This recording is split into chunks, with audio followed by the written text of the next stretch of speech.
show. We're on the air at 9 o'clock on every weekday night, taking calls about the Jazz. Hello, good evening and welcome. Welcome to Rangers Radio. Join myself, Gerrard, on the show this evening is the one and only Rangers legend. I think that'd be fair now, with the amount of time he spent at the club. It's Tom Miller, also known as Tom, the commentator. Evening, Tom. Evening, Ox. Legend, no. I can't go there. No, just lucky. Put it down lucky. as lucky. All right, absolutely. Yeah, well, privileged. Right, okay, mate, I get that, but you've built yourself into a legendary status, and we'll come to it and you'll see why when we're painted this picture. So how are you doing, Tom? How's the heat grabbing you? It's not been too bad at all, but I think having spent the last 4 weeks out of 5 in Spain, I had to go there to cool down a wee bit. But like the rest, just desperate for the football season to start. And when you were watching the videos of training coming from the south of Spain and things, and everybody was refreshing their Twitter feed every 5 minutes to see if we'd signed another new player or in fact moved a few players out. I think the sense of anticipation for this new season has been absolutely massive. 6-0 against Bury just added a wee bit more verve to the whole thing. And crowd that night, Tom. Results. Crowd down. It's unbelievable. But we shouldn't find it hard to believe, simply because who's like us? They just don't exist. The way the fans get behind this football club, and there's no doubt in my mind, incidentally, through the troubled times since 2012, it's the fans that have ensured there is a Rangers still performing at the top level in the game today. And, the fans deserve so much success. And I do feel, after some false dawns, that we're laying down good foundations to go forward. Tom, when I started reading about you, what struck me as a young man was your love of the game. Yeah, first and foremost, football fan, but brought up in the Rangers tradition since 3 or 4 years of age. So there was only ever one club for me. Although, can you believe it? I was born and brought up in Coatbridge. And I did read that, and I did read that. I think you must be the first Albion Rovers season ticket holder I've ever spoke to. Well, there you go. And I had one for Airdrie as well, simply because my parents didn't allow me to travel to Glasgow myself. So I would go to Albion Rovers 1 week, Airdrie the other week, but the whole time I had one eye on what was happening when Rangers were playing. And then when I got to a certain age, I think first year of high school, I was allowed to travel to Ibrox with my pals or whatever at that time on the blue train took you, which was heading ultimately to Helensburgh, and you would take the train from Coatbridge into Queen Street, jump in the subway and be over at Ibrox. So, there is only one club for me. And when the opportunity came to actually be the first ever pioneer, effectively, of internet broadcasting, going back to 1999, I had to pinch myself when the opportunity landed at my desk. And it really has been a privilege all the years to do it. So when you started going to the games, obviously your parents were wise, because Bridgeman would have been cutting about Glasgow there, and it wouldn't have been a safe place. So who were the first players? Who were the players? What was your era? Yep. Ox, I was very fortunate. I had an uncle who had a fishmonger's business in Coatbridge, so you can imagine he did okay, particularly on Fridays. Where he had 3 shops in Coatbridge. Shut his Airdrie one down on a Friday, did he? It was unnecessary. They could have a day off. And he was a huge Rangers fan. And along with a couple of his friends who were pretty well heeled, 2 of whom had the Bedford garage in Coatbridge, Alan and Lammy Smith, and his other friend, a fellow by the name of Jack Crawford, was an accountant with PKF or whatever they were at that time, and they all had members' tickets. And Big Jack was my uncle, and I was the only boy in the family. The rest, I think there were 3 girls, and I was the youngest and the only boy. And if one of Jack's cohorts wasn't able to get to the game on a Saturday, a phone call, I'm not quite convinced there was telephones on the go at that time. It might have been more somebody popped down and had a word with my gran and said, Tom can join us at the game tomorrow, and he got picked up at 12 o'clock or whatever. And you used to have to drive in through, Lightburn Road, in through Shettleston, Denison, Paisley Road West. It was like an hour and a half journey to get from Coatbridge to Ibrox. But Jack had a big Jaguar, and I was spoiled rotten. 5 or so years of age, being driven into Ibrox Park in the Albion and walk into the members and sit in the second row. Richie Shearer, Calvo, Greg McKinnon, Baxter, Henderson, McMillan, Miller, Brandon Wilson. Actually, that team only played together twice, I believe. So it was generally the right half or the old right, inside right that was rotated regularly, with people like George McLean coming in and Ian McMillan perhaps dropping out. So that was the era. At that time, who was your heroes, Tom? Who was your first heroes in? Had to be Baxter. Right, he joined the club from Wraith Rovers. And he was going to be undoubtedly the keystone in the side that was being structured and shaped by Scott Simon at that time. Just a quick one for you, Tom. Something about him, See if he hadn't broke his leg, do you think we could have won a European Cup in '64? I don't doubt it. Yeah, he was the guy who opponents feared. He was the guy who would take the ball, tailor-made for European competition, when you needed a bit of time in the ball, a bit of patience, and more importantly, making the ball a prisoner and making life difficult for opponents. And he had the ability to pick the pass, and guys like Miller, Brandon Wilson ahead of him totally thrived on that kind of service, and everyone delivered. I don't think there was a season any of these three guys collectively didn't deliver any less than 75 goals. So, Baxter undoubtedly was the architect of that side, and it was a tragedy when his leg was broken. And of course, it was broken while he was doing a bit of showboating when the game was already won. So, if you look in our own history, that was a tragedy, as was Ronnie McKinnon. 72 campaign when we actually won the Cup Winners' Cup. Effectively, Ronnie McKinnon, who was years ahead of himself as a playmaking centre-half, cultured, comfortable on the ball, had it all, pace, touch, vision, broke his leg on the way to that Barcelona final, and effectively his career was ended as well. 72, it wasn't that much later. When David White had been displaced, but he put down some big signings who were influential in that so successful team against Moscow Dynamo that lifted European silverware. So when we started off with that Richie Shearer Caldo, the early 60s team, we moved into the mid 60s, and obviously our team we had about 4 years of a barren spell for the obviously 66 to 70 without winning trophies, etc. But we competed, and our record against that team to the other side of the city was okay. But ultimately, it was against the other team. So as it was building, you were getting older, you're becoming aware. Who was coming to the fore? Your Rangers, when you're moving on, you're getting a bit older. Who were you seeing? Obviously, Baxter had left the club. What players were sticking out to you then? It was probably Colin Stein. Colin Stein. And what sort of value would you put on him nowadays? But I mean, Colin came 8 goals in his first 3 games, and if you chat to him about it, he'll tell you it should have been 3 hat-tricks, and if they'd had goal line technology, he would have had 3 hat-tricks, claiming that one effort went in off the underside of the bar. But he epitomised what Rangers were all about. Despite the fact that we were in the wake of Celtic at that time, Rangers were in transition. Colin Stein came at a relatively tender age from Hibernian, but he was like a big Alsatian round about the backside of defenders, never gave them a minute, was maybe just a wee bit short in quality by way of service, again through the transitional period. The management change had been obvious since 1967 when Scott Simon ultimately lost his position. The Berwick defeat was the absolute disaster. Got to the final of the Cup Winners' Cup the same season. In between the time, they jettisoned goal scoring in the form of George McLean and Jim Forrest, neither of whom played for the club again after that Berwick disaster.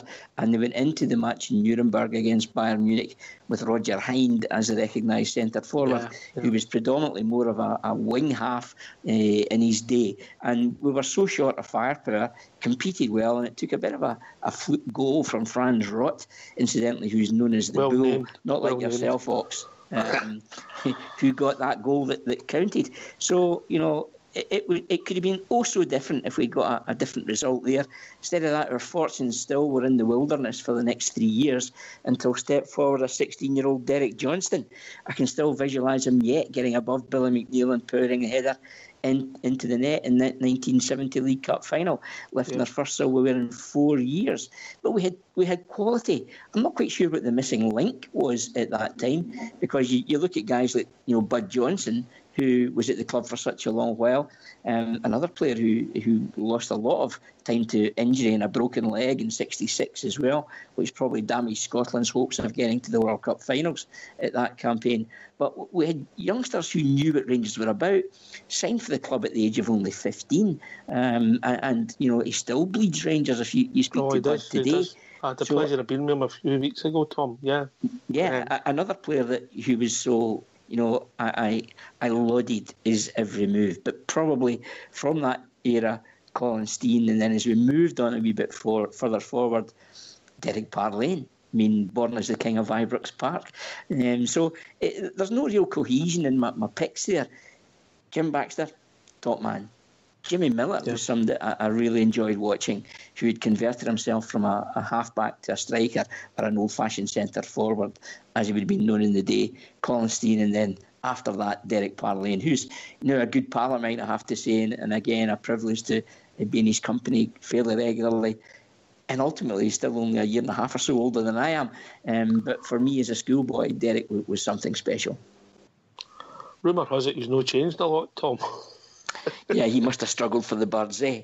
I would have lived off his dross, let me tell you that. And of course, the great story about Miss World, so absolutely sensational, when he was asked to go along to the opening of a bingo hall to represent Rangers, and Marjorie Wallace, the Miss World of the day from Texas, was the star of the show as the bingo hall was to be opened. And of course, she took a wee shine to Derek, and who didn't? He was a pretty handsome fellow and fit as a flea, of course, as a 19-year-old, ripping it up in Scotland, playing for the greatest team in the world in front of the greatest fans in the world. And of course, Derek was still living at home with his parents at that time down in Rue beyond Helensburgh.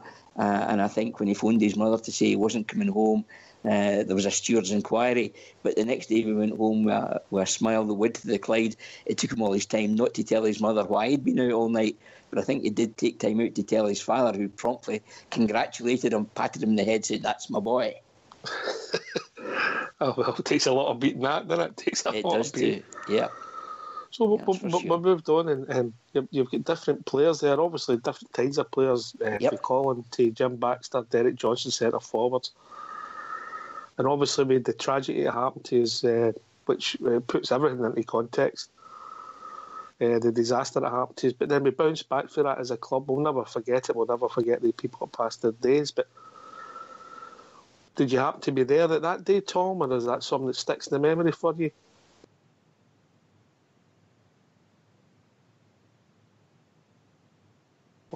'66, going to the game, never went home, and it's something the club will never forget. The fans themselves will always acknowledge it every year, but they didn't die in vain, effectively.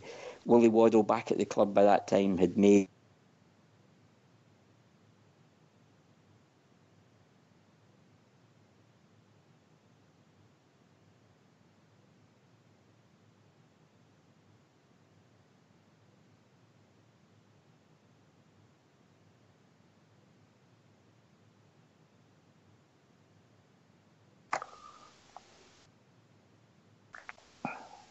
We lost Tom there.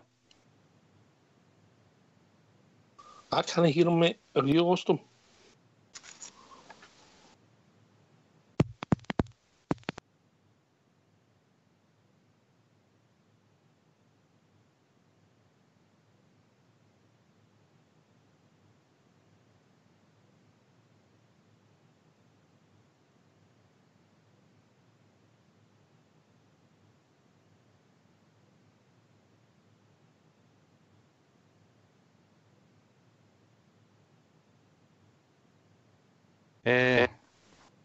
We seem to have lost Tom. Tom's dropped out the call. There must be a problem at his side. It's no ours, so I'll try and get him back. Hello?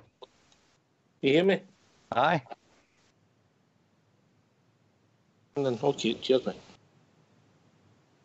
I'm trying to get Tom back at the moment, mate.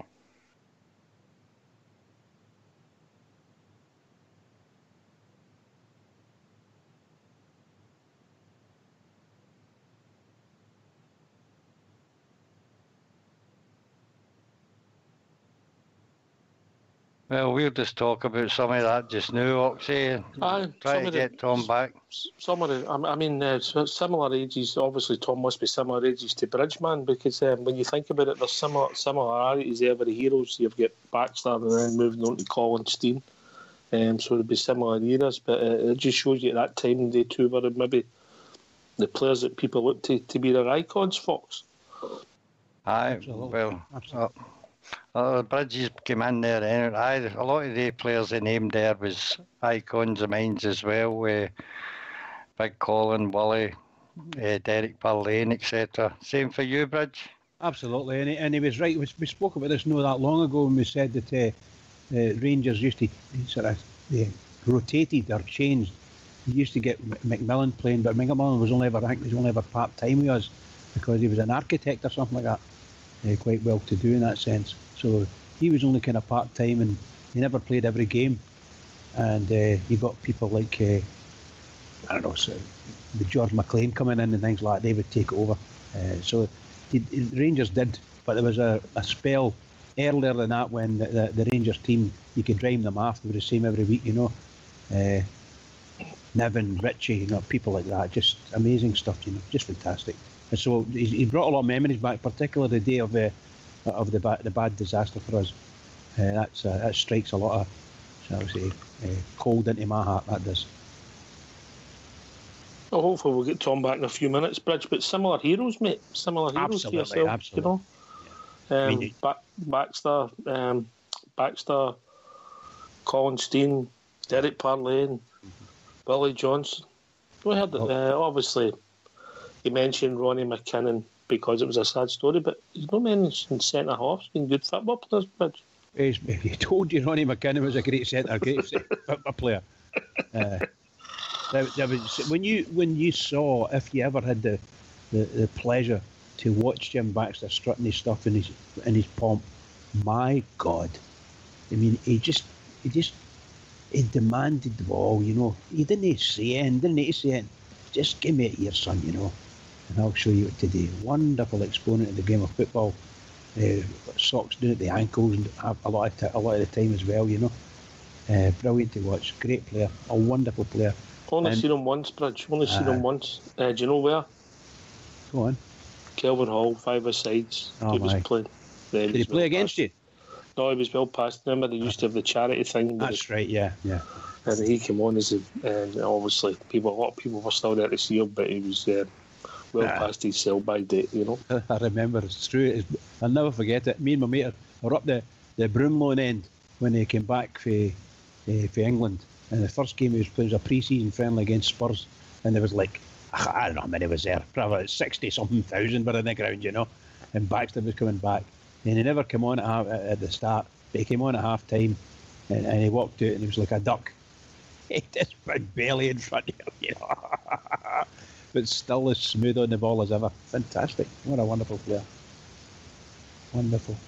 But we've had some good players. I mean, the man's right. He said it all there, We had some really tough guys playing. That's why I say to you about I told you I was Davis. a technophobe. There we go, Bridgman. Right, thanks, Tom. These things happen. Listen, mate, it's live radio. There's no delay. Everything's live. It happens regular, mate. It's the internet. It's just the way it is. Listen, we were talking about the Ibrox disaster, mate, and your views on that and what happened. And but that's when we're cut off. Well, it's a tragedy that we will never forget. The club will never forget. The supporters will never forget 66 fans going to a game and didn't return. And it really was a tragedy of the highest order. And the club, I think, throughout the whole period of mourning, carried it with tremendous dignity. None more so than Willie Waddle himself, who had come back to the club in a management capacity after having given up manager of Kilmarnock, where he had won the league title against Hearts on the last day of the season. He had taken up a career in as a journalist, writing a column in the Daily Express at the time.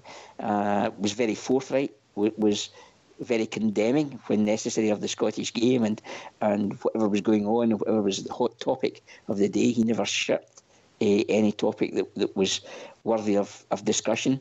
But when Rangers came, Willie Waddle answered the call And I can't think of anyone better in our history to have faced the trauma and challenges of the Ibrox disaster the way that Willie Waddle did, with the exception of perhaps the late great Bill Struth, of course. And Willie Waddle's vision stands us in good stead today. He made sure that the club learned a lesson from that disaster, full respect to everyone that was at the game, and in particular the families who tragically suffered the loss. But Rangers immediately set off on a programme determined to upgrade Ibrox in living memory of those that lost their lives in the Ibrox disaster. And I think we'll only have to look around the stadium today and see how advanced it was when you go back to the 70s when work started to make it, something very special indeed. And the annual anniversary of that disaster is something that the club recognise and will continue to recognise, and the way the fans embrace it and pay the ultimate respect to those that lost their life is commendable. We're a broad church on here. We talk to all generations, and it's always good to remind shall we say, the younger folk the history of the club, because that's what's made us the club we are today. Yeah? You're absolutely right, Ox. And I haven't quite managed to tune into the banter years of the disaster since 2012, and I haven't found that something easy to embrace. And I count myself very fortunate again to having witnessed half a century of Rangers Football Club and more, and the highs and lows that have gone with that. But the one constant has been the fans. Whether it's a generational thing, you're taken to the game, as I was by an uncle, although occasionally my father would take me to a game. But he was a butcher. He had butcher shops in Coatbridge. And as a consequence, well, a Friday was his day off then, effectively, wasn't it, by comparison, when they all went to Big Jack's fish shops. So between the two of them, they probably had the Monklins sewn up when it came down to the diet of the masses, or thereabouts. So, yeah, you're taken to the game by a parent or an uncle or a grandparent, and you only have one desire, and that is to do the same for your own offspring and make sure that chain of affiliation and love for Rangers continues. Yeah, it's a learning curve, and we build history. So we move on, Tom, and we look at all the games. Obviously, the 70s have came and went, and we'll skip back, but go back before we go forward, because there's two people. You've also had the privilege of writing a couple of books, and it shows you how talented an individual you are, because anybody that can write a book, mate, is talented. Well, seriously, because it's not an easy thing to do, I know a task. We've had the privilege of having Jeff Holmes on the show, and Jeff, same as yourself, anybody who writes books, even about a passion. Your first book, I believe, was about Simply the Best, as you called them. Yeah, Slim Jim, Simply the Best. That was the title, and it was a biography on Jim Baxter. And the reason I picked the title was the first Celtic game after his death. The Celtic fans held up a banner. They were playing Dundee United, I think, in the semi-final of the Cup at Hampden, the weekend after Jim Baxter had died. And they held up a banner in the Celtic end, Slim Jim, Simply the Best. Sadly, I can't see that happening in 2018 in the circumstance where the wedge between the fans and clubs seemed to be greater than ever before. But I thought that really was a wonderful gesture from the Celtic fans at that time, and it stuck with me. And as a consequence, I used that as the title of the book. I had no visions of writing a book. It came about almost by accident. I'd done something on a Scottish Cup game in the 60s for a magazine. It had been read by someone who then took it to a publisher in Edinburgh who had been looking for somebody to do a biography on Jim Baxter for a number of years. They asked me if I would do it. First and foremost, I was over the moon to be asked. Then the reality kicked in when I realised I had to churn out 80,000 words against the clock. But I did it the hard way, burning the midnight oil. The pleasures from it, Ox, was probably sitting down with guys like Willie Henderson for half a day and just hearing stories about Jim Baxter, and Willie breaking into tears in the middle of discussions because he held the guy in such esteem. They were like brothers, effectively. Other guys like Davy Wilson, Ian Ewer, who was our teammate of Baxter with Scotland, who was a centre-half of some renown with Manchester United and Arsenal, south of the border, a giant of a centre-half. And guys like that, the stories were just, I was like a kid let loose in a sweet shop. I was just soaking up all this information about my first boyhood hero and a great football club like Rangers and a very, very good international team of the day as well that won twice at Wembley. And effectively England couldn't find a way to beat Scotland in those early to late 60s. It was a halcyon period for the Scottish game when you think back to the European campaigns at both sides of the city as well. So it was a delight. And to actually get it over the line, I really felt a sense of achievement.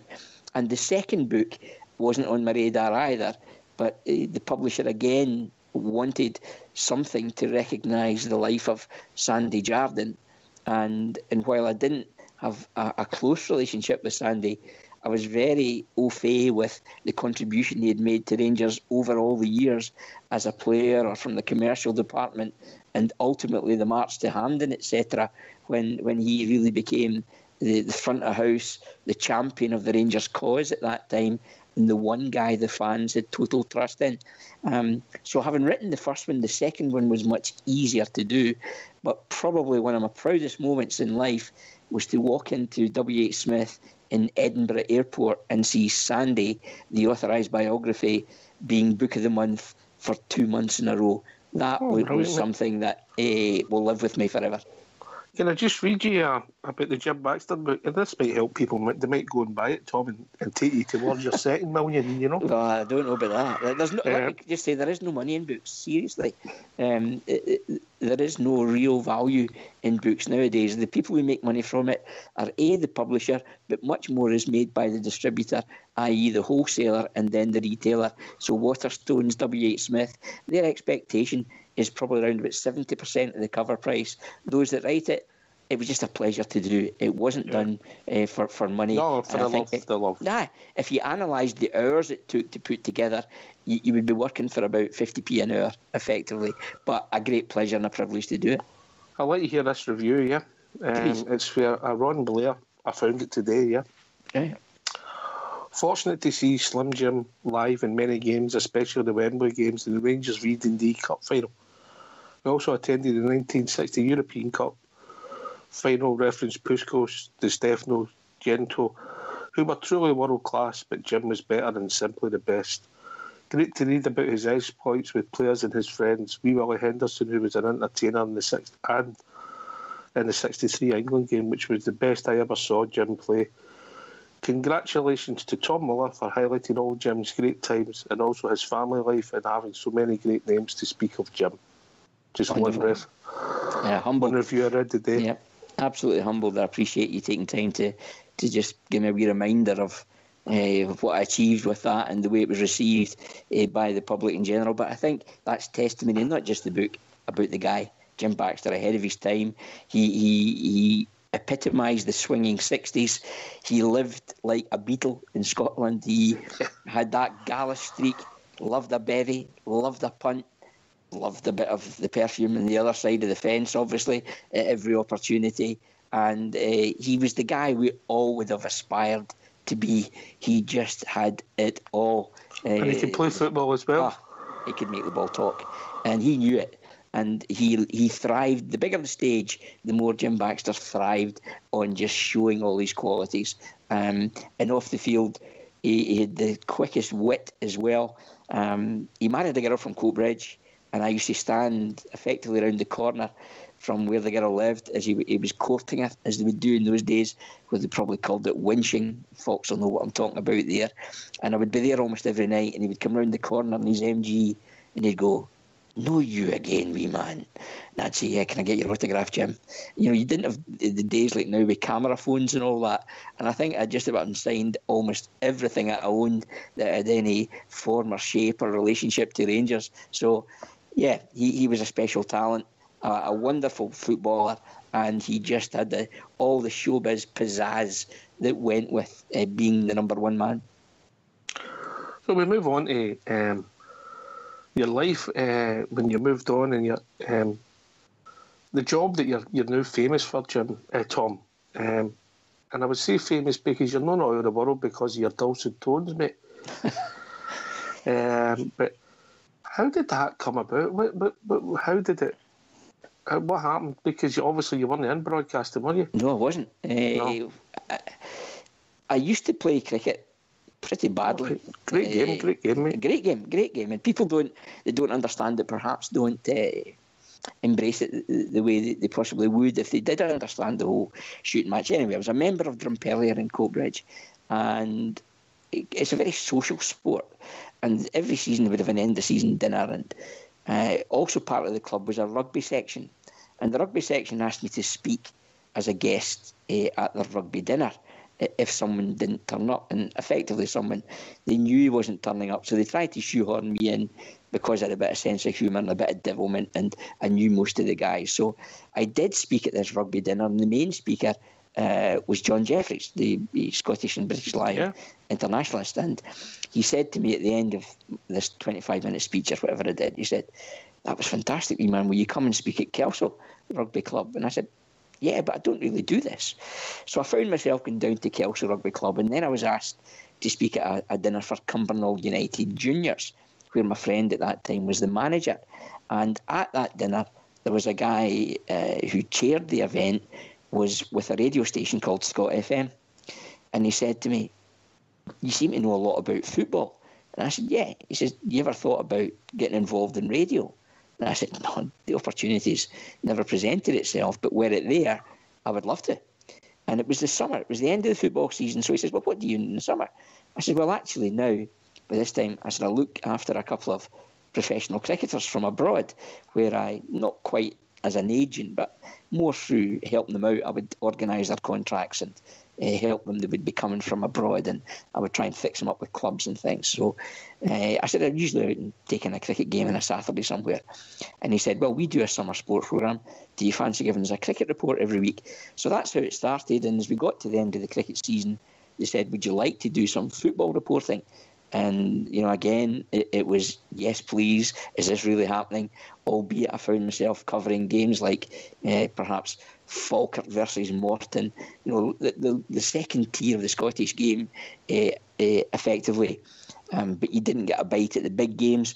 And then that radio station, Scott FM, was owned at that time by Grampian Television, was sold. But they also had commentary rights originally. And they had guys like Joe Harper and Bill Leckie was involved. Big Jake, Alan McInally was also there. And they pulled the plug at the end of the calendar year, and I was invited into the studio to work on the Saturday with a guy called Terry McGeddy, who presented the programme on Saturday afternoons. So I found myself from out reporting to sitting in the studio from 2 till 6 on a Saturday, talking absolute bollocks for 4 hours about anything that we were able to fill airtime with. But it was a great grounding in broadcasting and getting an understanding of the rights and wrongs and the way to do things. And then the people who owned it were asked to provide an audio-only commentary service for the official Rangers website in 1999 for Ian Ferguson's testimonial. And it was to be a trial. And the guy who asked me said, "Do you want involved?" And I said, "Of course." And I said, "Who's doing what?" And he said, "Well, Terry's going to do the commentary." And I said, "Maybe I want to check that out," because Terry had previously been at both Rangers and Celtic. As it evolved, I was asked to commentate, and I'd never commentated before. And I went and did the game. I recruited a big pal of mine of the time, the late, great Colin Jackson, to work with me, and Colin immediately said yes, no questions asked. And it was the first ever match broadcast, albeit audio only, no pictures on the internet, and that was 1999, Rangers versus Sunderland, and Ian Ferguson's testimonial. So it was a real buzz to do so, but the internet was in such tender years. I mean, it really was a new innovation at that time, and it took a bit longer to get a bit of traction, become a regular feature to broadcast on the internet. But no one can take that away. I was the first voice on the internet with commentary on Scottish football. So how did that develop? Obviously that was a one-off game, and how did How did you get sucked into the club? Obviously, your love for the club's there, so... But how did you get sucked into the employment? Yeah, 57,000 hits that night in the game against Sunderland. But those were the old days of dial-up, so people would be on and off fairly regularly. Yeah, and 57,000 probably equated to around 10 or 12,000 people, effectively. But the club didn't know how to make any money from it. And then the idea was to have a subscription service, which probably took about 3 years to establish. So I was involved in that at that time. But in between the time, I'd got the bug by then to be doing as much as I could. So I found myself working for various other broadcasters. I was with Radio 4th in Edinburgh, and I really enjoyed Radio 4th, and they had 2 frequencies with commentary on both every Saturday, one covering Hibs, one covering Hearts. And if it wasn't Hibs or Hearts, at the time you also had Dunfermline and Livingston in and out of the top flight in the game at that time. So there was always a commentary opportunity on radio, which I enjoyed very much. They were a sister station to Clyde. I found myself then hooked into Radio Clyde, doing some stuff there. You also had Setanta picking off the Rangers TV as the official club channel partner, while they also had Celtic TV on the same footprint. I did all the reserve games for Setanta, for Rangers TV, effectively. I also found myself involved with a radio station that started again in Edinburgh called Talk 107, which was a bit unique, that it played no music. It only was a chat station owned by UK TV, the same as Talk Sport, south of the border. I presented their Friday night programme, very Edinburgh orientated. I had Alan McLaren, the man who skippered Rangers to the 9-in-a-row triumph at Tannadice that night, in the maroon corner for me, and another guy called Stevie Cowan, the former Hibernian, Motherwell, Aberdeen striker, in the green corner. And we used to have a lively show on a Friday night, and covered all aspects of the Scottish game. And again, it was just a privilege to do. But in between that, every time Rangers found another route to broadcast their games, I usually got the first call. So I've been back and forward a few times over the years, and for one reason or another, things changed. But it was never me doing as Ali used the term, walking away. It was down to other pressures within the club or whatever at the time. So here we are nearly 20 years later. And again, as I say, it's just a dream to be able to do so. And long may it continue. I know I'm just a fan, like the rest. Yeah, you're maybe living the dream and enjoying it. Tom, I've got to come across and tell you this. I've just had a message that while we'll be on air, one copy of your book is shifted. Slim Jim, Simply the Best on Amazon. Fantastic. Tonight. Well, we'll be on air. There we go. That's it. 50p in the pocket. Thank you, chaps. Yeah, so thereabouts. So you only get something like 35p per copy. So you've started it. Did you know what it was going to take you? Because people are crying out to see all the games, because obviously the people abroad see them, but the broadcasting, it's going to change, isn't it? It will. When you've got things like Netflix, you've got Amazon, you've got Facebook, all now taking an interest in broadcasting games live, whereas the good old days of what was just STV or BBC sort of paying piecemeal and paying effectively coppers for the rights to do so. Even Sky don't really value the game anything like they do south of the border, and that's confirmed when you see Everton paying 50 million quid for a player from Watford. Come on. And who we've never heard of, by the way. We've never heard of. Exactly. They put a son on the end of the name, say he's from Brazil, and immediately they move the decimal point twice along the line. So, it's funded purely by broadcasting cash, and Scotland are the poor relations, and for me that's something that the hierarchy in the game at the SPFL and the SFA have to really go and sell the product and get a true value for it. I defy anyone to tell me that Monday Night Football on Sky, when Stoke are playing somebody like Bournemouth, has a sizable audience compared to any Rangers fixture that's broadcast by Sky or BT by comparison. And yet that one fixture between Stoke and Bournemouth will probably generate for the clubs in one night on TV as much as Rangers or Celtic will get from the broadcasters for one season. It's absolutely absurd. I had the privilege to be in Orlando a couple of years ago with some friends, and I was up early to go and watch the game, and the Fox and Hounds and Kissimmee, and I took my friend with me who doesn't really understand the passion for Rangers. He's got different lights, and we went there at, I think it was about 7 in the morning, me and my lad, we went there into this pub. He's like, there'll be nobody here. We walked in here, the place was East Fife we were playing, East Fife. Wow. Yeah. And the place was absolutely mobbed. You couldn't believe it. It just shows you the passion. That's the tragic in reality, isn't it? That it's not about the level of opponents. It is just, when Rangers is in your DNA, nothing else counts. And I've been very fortunate. I've been in Florida with Rangers for the Naples Loyals 10th anniversary dinner. I've been to Toronto for NARSA. I've been to Australia for ORSA. And I don't underestimate how lucky I am to be given that opportunity and share time with Bears. And the one common denominator is Rangers, and we all want them to be back to what we've witnessed in the past. And as I said earlier, no one deserves it more than the fans themselves to get a bit of silverware. And you know what? I just think the guy we've got at the helm at the moment is someone who's got a winner, in his mentality like no other we've had in recent years. And if the players don't come with him with that winning mentality, they're off the train. Sure they'll be away. You're absolutely they'll be right, off the train. Yep. So you've started doing the commentary, and you've done Rangers TV.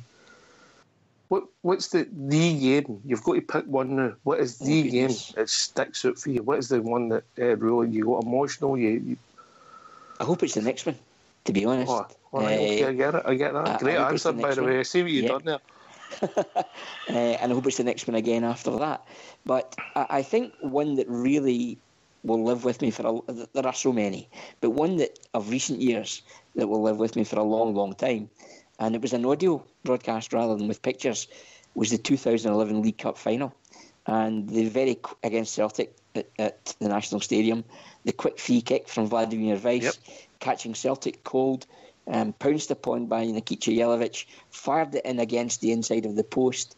It took the fair fortnight to run across that goal line, kiss the other inside of the post and nestle in the back of the net. And it was like slow motion, and it appeared to take for absolute ever to cross the line. That one was one that really sticks with me. Likewise, the 2010 League Cup final, when we were down to 9 men against St Mirren, and again Walter Smith came out the director's box. Ali had been in charge in the touchline. Walter came out the director's box, marched down the tunnel onto the track, barked the instructions, and the job was done. It was something to behold. So these are two that stick with me for a long while. In the early days, the European qualifier against Parma was one where, as a novice broadcaster, I nearly lost my excrement, for want of a better term, because the roof was raised at Ibrox and every hair in the back of your neck was standing on edge as the teams took the field. And of course, Tony Vidmar scored that night, an unlikely hero. And Rangers put a sensational Parma team to the sword, a team full of Italian superstars of the day, and Rangers beat them in every department. So, over the spectrum, loads that stick with me, even them beating Dumbarton to get promotion, and back to the top flight. Another emotional 90 minutes as the teams perambulated Ibrox to recognise the part the fans had played. The tragedy is Mark Warburton probably didn't manage to harmonise the demands of the Championship to that of the Premiership, and didn't realise there was a quantum leap required on the quality of players to get you from one to challenging the other.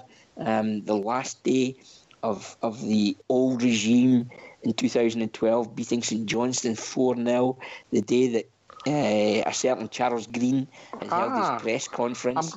I'm glad you mentioned that, Tom, because when we talked about legendary status for yourself, and we're no blowing smoke here, we just want you to listen to this audio and the number of hits it's had on YouTube, and you maybe just summed up the moment for hundreds and thousands of Rangers supporters. So if you just want to listen to this audio, Fox is going to put on, and you'll see, I'll let people hear what you think of your club. But lest we forget, Rangers Football Club is a 140-year-old institution. It's been a horrible season. The season has come to a close on the park. The curtain may be down, but it's only an interval. Rangers will be back, stronger, bigger and more determined than ever to run this famous football club with 54 titles under their belt, more than any other football club in the world. Rangers Football Club will prevail. 140 years have come and gone. Would you bet against a further 140 years for Rangers Football Club? I wouldn't. Yeah, I've got a tear in my eye with that, actually. Oh, mate, I wasn't at Perth that day, but I heard that about 2 days later, and the emotions for a lot of people, yeah. Where did the words come from? Because did they come to the heart? Yeah. Totally unscripted.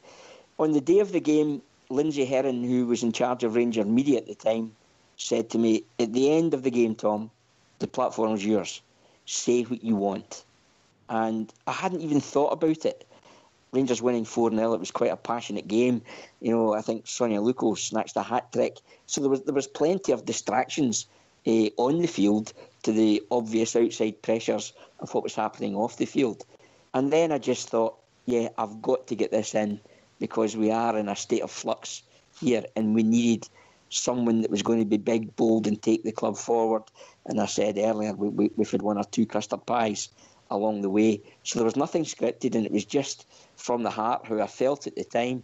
And it's something I have to be proud of, and I value the fact that it meant so much to so many people. Yeah, you summed up the emotion of the day and where we are. By the way, what didn't kill us has made us stronger, and ultimately I think we'll be stronger for it in the future, mate. What happened for that day? Because worse things have happened to us in our history, you know. When you do the commentary, on you go, mate, on you go. No, I was just going to say we went from that one where I actually said that I was full of the belief that Rangers would have played top-flight football the following season, but some other forces within the Scottish game had other ideas, and as a consequence we found ourselves playing our next game after that day at McDermott Park, just further up the road at Brechin in the Challenge Cup, where we had to knit a team together just to compete, and we won effectively in extra time that day. But I think the reality of the situation probably still didn't really hit home until we went up to Peterhead and couldn't have a second strip with us because the original kit we carried clashed with the home team, and we took the field for our first game in the lower reaches on league business in a training top. And that's for me when we went, wow, this is the severity of the situation. But, you know, there are those who made decisions to position Rangers where they did who will have had sleepless nights on it along the period, because the decisions, in my mind, undoubtedly, were made for all the wrong reasons. They weren't made with the good of the Scottish game in mind. When you're doing the cup, yeah, mate, listen, I don't think that story's finished yet, and I think it'll run, and I think there's still stuff to come out that will ultimately prove that we were the victims. But we've moved on, and we're hopefully going for 55. When you're doing the commentary now, you've had some great guests on with you. Yeah. And your double act with Hugh Burns has become quite... What's the goalie doing? Yeah. I've had some stick for that line for Shug, right enough. Even in the street, close to where I live, I'm getting out the car and the wee guy about 4 shouts, "What's the goalie doing, Tom?" I think, here we go. But Shug's passion for the club is absolutely, it courses through his veins, and a true blue who still, wee side story for you. The day we launched the Sandy book in the Blue Room at Ibrox, I got a call that morning from Graham Souness. Would I mind if he came along? I'm saying, nah, this doesn't happen. Graham Souness doesn't phone me, the wee boy from Old Monkland and Coatbridge, to ask if he can come to my book launch. And actually, he was in an event in the Glasgow Concert Hall that night, and he was free in the afternoon. And Souness came along, But when I told Hugh Burns that Souness was coming along, and I was like a kid at Christmas, obviously, when I knew that was happening, Shug wouldn't come.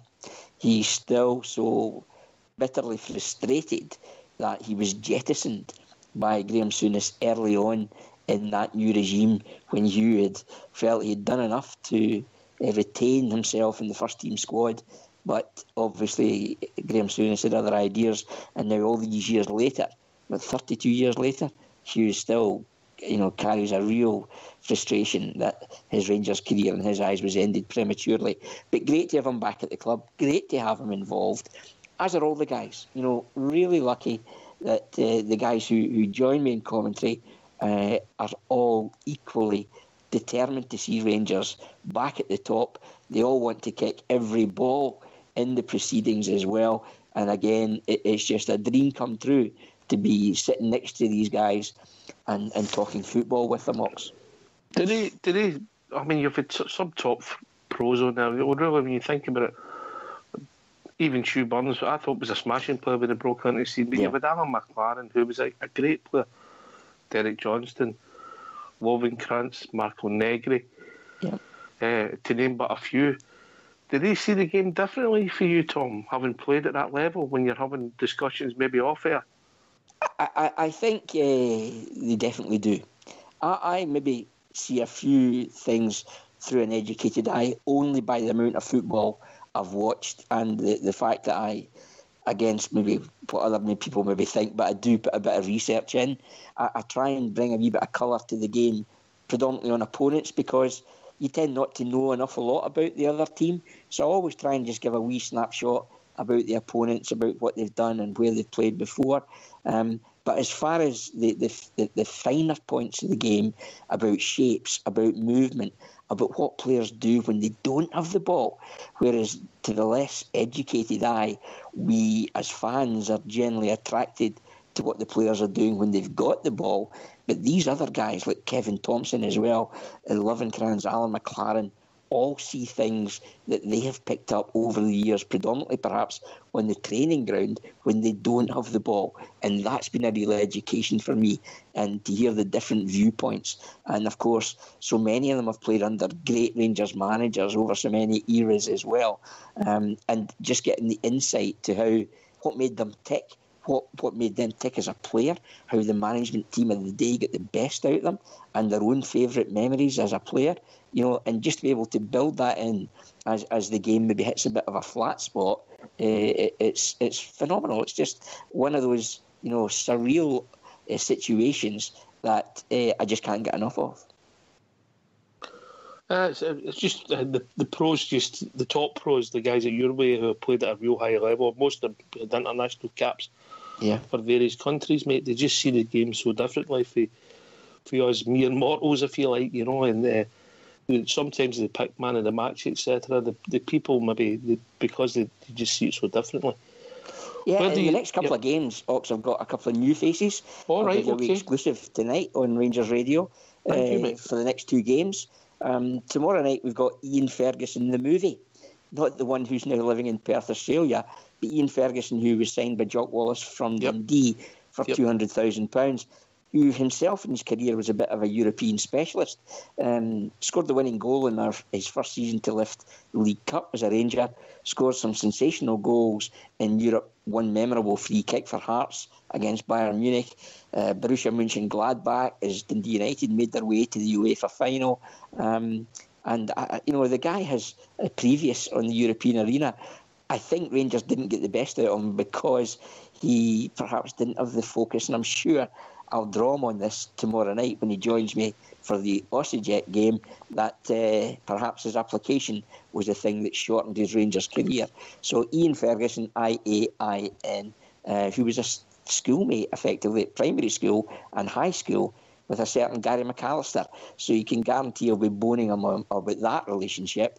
And then on Sunday, for the match against Wigan, I'll be joined by Stevie Smith.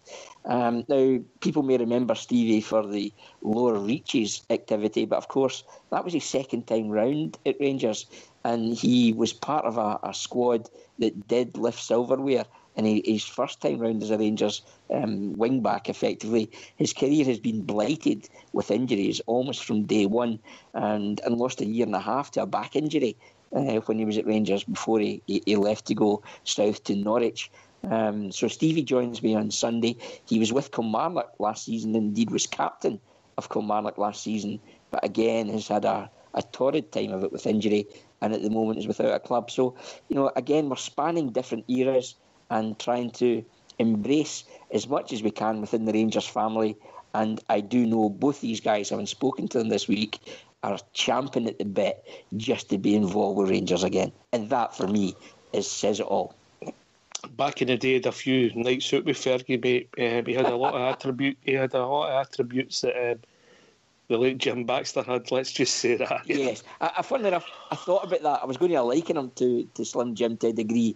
Then I thought, Fergie, top lad, but on and off the park, I don't think he could lace Baxter's boots, and he certainly couldn't lace his Bacardi. No, but he lived the life, mate. Yes, he lived the life. He enjoyed it. Nice guy. But he's back. He's back doing the lounges at Ibrox on match days as a host with guys like Tam Forsyth and Ali Dawson, and he himself has said, he knows he should have done better in his time at the club as a player, and values being back and recognised, and just getting an opportunity to watch the team, be part of it, wear the tie, and chat to the fans, because he admits himself he's a fan and always has been. I think there's a lot of luck involved when you're at the club, and maybe somebody who was there, say, the late 60s, you don't win a lot of medals, and somebody who's there the late 70s, and you fall on a time. There's a lot of luck involved in football. Absolutely. But there's also the demands of being a Ranger, and living in the Goldfish Bowl is Glasgow. And I think that's something I touched on Graham Souness moments ago. I think it's something that Souness was very quick to identify, whether players had it in their psyche and their mental attitude to be able to carry the demands of being a Ranger. And if they didn't, he quickly shipped them out again. So you often hear the term, the jersey's too big or too heavy for them. And I think we saw that through the lower reaches as well, when guys who should have scooshed the job for Rangers, guys like Ian Black, who came and should have taken no prisoners and was effectively a passenger at the club, and for me made no endeavour to actually make his mark there. And there was many others who came and through the doors with an attitude that was absolutely less than required when the club needed big characters. So there is a demand of being a Ranger, and I think it's so important that it's identified. And if they can't cope, they're no good to us. We need guys that you would want in the trenches as a first pick, particularly at this stage where we are just now. If we can't match Celtic with quality in certain departments, what we have to do is match them with work rate, demand of the players, the willing to go the extra mile, improve the fitness. And I think through Jordan Milsom this season we've witnessed a step up in fitness levels. So we've got to compete with them. We've got to have the desire as we build the quality of the squad. But first and foremost, we should not be bullied. We have to make Ibrox a fortress, and that takes characters. And I think we're on the right track to getting the right place and the right players in place to go forward this campaign. Well, Tom, the Rangers family's broad, and you're part of that Rangers family. That's an hour gone, mate. No way. Keep going. I'm not in a hurry. All right, okay, but well then. It was very quick. And, of course, we lost you for 15 minutes or something. So I know 10 o'clock's my normal bedtime. But, no, we'll make an exception tonight. All right, mate, if you're happy, I'm happy. If you guys are happy with it, if you're all right with that. Mate, look, we're just moving into insight. So we talked about your favourite game, and then obviously you've had to... Ibrox is a cathedral. How do you see it compared to the other grounds you've had to visit while you've been doing your job?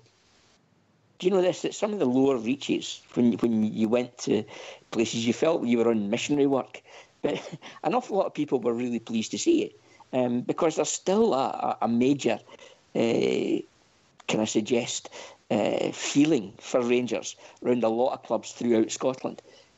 People who worked their cojones off for clubs like East Fife and clubs perhaps like Peterhead. But what you invariably find that a lot of the people behind the scenes have an affinity for Rangers along the way, and they open the doors to you and make you feel so welcomed. And it was an experience to go out into the wilderness of the Scottish game, effectively. And I described it as almost missionary work, to go and spread the gospel about what Rangers were all about. You know, we found ourselves working in some very strange environments when it came to facilities to broadcast from, where you didn't have a gantry, you didn't have any elevated position to actually see the game. You were sort of sitting on the sidelines, the snow and rain obliterated your notes and wind blew out your hands at times. You had to have a bit of a sense of humour as well, particularly when results weren't always what we were looking for along the way. But there have been some fantastic games that I enjoyed in the lower leagues. In the top flight, strangely, I've always enjoyed covering games at Tannadice, probably because of the position for commentary is one of the highest and uninterrupted, and you get such a view as the game unfolds. Conversely, the other side to that is you're a bit as welcome as dog dirt in your shoe sometimes, getting into some stadium. And, you know, Celtic Park, for all this front that it has been built on the cheap. There's no other way to describe it. You go into the media area, there are cables everywhere. How do you get a health and safety certificate? Well, I don't know, but they seem to satisfy that requirement. But it's not a healthy place to go and work in. And from the outside, it looks an absolutely phenomenal facility. I can give you an assurance. Inside is pretty breeze block built and leaves a lot to be desired. It does not have the qualities and the quality of materials that's been used in construction the way that Rangers has either. So there has been a real myriad of good, bad and indifferent along the way. Hearts, well, broadcasting for TV, you were right in among the Hearts fans, and that was always challenging. And you would be getting a bit of the inverted commas banter, particularly when you're on a slanted commentary when it's Rangers TV. At the other side of the stadium, when you were doing audio or radio work, the Hearts fans immediately below you in the old enclosure were quick to let you know their thoughts as well. But great fun. Hibernian, you almost need an aqualung before you can start to think about broadcasting by the time you've climbed the stairs there. And before you ask, I can also give you a rundown on the best pies along the way as well. Oh, on you go, Tom. I'm sure. And for me, this is for Rudy Bear. This is for Rudy Bear. For Rudy, just for you, Stirling Albion was a great pie and an understated pie, and it's one that should be, remembered if you get an opportunity to go and see the Beanos. Likewise, this season, a wee dark horse on the pie front, and I don't mean that's not the filling. My best belief is it's mutton and maybe a bit of beef along the way as well. Has to be Livingston, and good value as well, although this year they'll probably stick an extra £1 on it in the knowledge that they'll have sold out their stadium to the loyal and true from Rangers, and that they'll pay the extra £1 with pleasure for a pie. So Livingston for a Premier pie, one to look out for, and on a free Saturday get yourself along to Forth Bank and enjoy a Beano's pie at Stirling Albion. I can't believe you just done that. No, See when you've started, you have an affinity with the support, yeah, because you're ultimately a supporter. Yeah. And you're meeting the support. Does it shock you, the passion for the club, or do you just take it now, or is there time you're surprised? Yeah, still surprised. When I walk around from the car park and people want to chat and people want a photograph, I'm thinking, I'm quite embarrassed, actually, being honest. And someone asks you to sign something again, I have to think, you don't really want me to sign that. I'm just there to sort of support the pictures on Rangers TV. But it tells you, the passion, the commitment that the fans have to the club is never ending. In any, smallest form of memorabilia, fans value greatly. And, on Twitter has been sensational. I can't believe I have 23,000 followers. No truth in the rumour that 21,000 are Celtic fans, incidentally. But there's a fair number out there. Let me just very briefly go back to that first broadcast, if I may, Ox, in 1999, when I said there was 57,000 hits. Excuse me one moment.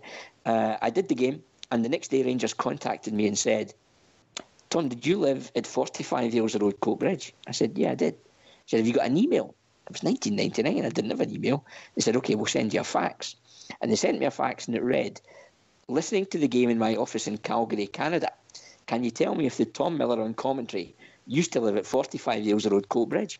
Joe Christie. And this was absolutely true.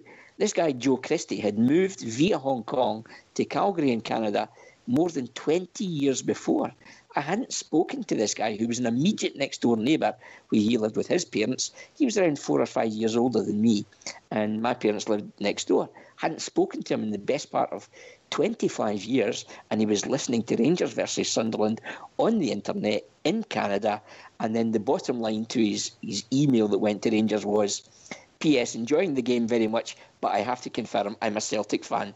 Wow. Confirmation, chaps, and any girls who may be with us this evening. This obsession is nothing new.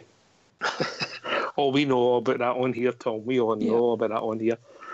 That's absolutely true, the power of the internet. So I shouldn't be shocked. Here we are in 2018, but never taken for granted, and long may it continue. And I hope that I give the same passion back into the game as anyone else would if they had the opportunity within the boundaries of broadcast and Ofcom requirements, and of course the legalities that go with that along the way, although at times it has been difficult not to come out with the odd profanity, and biting the tongue has happened on more than one occasion. When you're watching the games, Tom, and you're witnessing, I mean, we particularly last season, there's a few spring to mind, but when you're watching, you're seeing some of the horrendous refereeing's decision. How difficult is it to stay professional? And would you bring in VAR? What's your thoughts on that, mate, being a broadcaster? This is where I wish I'd called it a day at 10 o'clock. Joking. VAR in the first instance, I think, needs review. I think there's a place for it. I think to showcase it and give it its first outing at the World Cup finals was absolutely bonkers. Particularly when it was still left open to interpretation. The management of it at the World Cup, I think, was all wrong. I think it's something that needs further review. It might be worth trialling it in something like the Betfred Cup. There's no European place goes for that. There is no real kudos nowadays for winning the League Cup, except perhaps the fact that it is one trophy towards a treble. So I think with a bit of fine-tuning, there's a place for it. Am I the guy to determine what's right and wrong and how it should work? Probably not. But I think anything that takes the game forward has to be reviewed with modern technology and brought to the table if everyone's on side with it.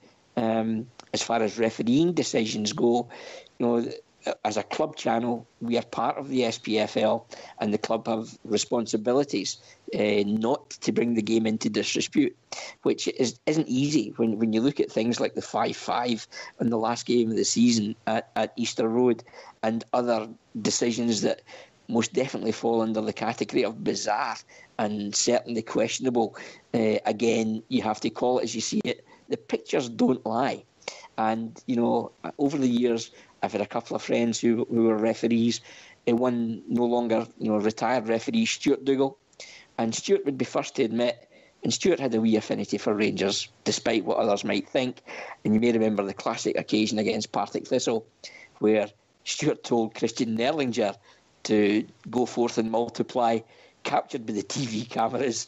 And Stuart was hit in the pocket and suspended for some games at that time for using foul language to a player, which must be one of the few in history where the referee actually told the player off rather than the other way round.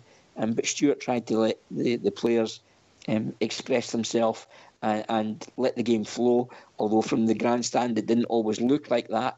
But when it got personal and players would have a go, Stuart used to always say to them too, look, I'm having a bad game.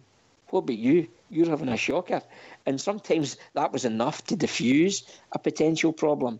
I think what we have now is a younger crew of referees who have the eye in the stand and have to do it by the book. And sometimes they don't let the game breathe. They don't use a wee bit of discretion to keep the tempo and the pace in the game over pernickety. I know previous referees and some who are still in the top flight of the Scottish game who will have a word with their assistants pre-match and say, you're not here to make a decision. You can alert me to it, but if you alert me to a decision that I have missed, you better be 110% correct, because if you call it and it's wrong, I'll have your head. So, there's a lot goes on in the political side of officiating in games that we're not always party to. But I think there's most definitely room for improvement. And the referees who, like policemen, seem to get younger every year. My hope for the season ahead is that they let the game flow, use a wee bit more common sense, and try and give the players a wee bit of responsibility and only intervene when the players stretch that too far. Do the pros, when you're off camera, I don't expect you to name names, but do they see the referees different? Absolutely.